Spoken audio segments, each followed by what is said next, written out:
מה קורה? מה נשמע? מה שלומכם?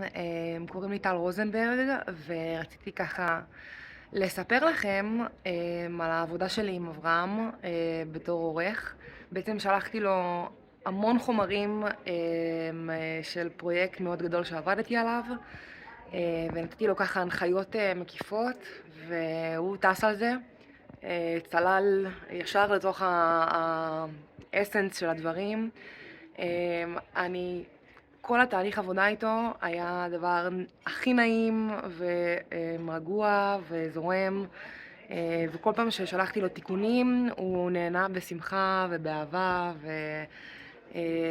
וגם בזריזות. תוך לפעמים יום, לפעמים תוך יום, יומיים, 3 הוא כבר שלח לי חזרה את התיקונים, והלך בדיוק לפי מה שביקשתי. היה מאוד קשוב אליי, היה מאוד סבלני, היה באמת ממש חוויה טובה לעבוד איתו לאורך כל העבודה, העריכות. וזהו, יש לו יד מקצועית, הוא לומד כאילו את הראש שלך, מה שאתה אוהב, והוא עף על זה.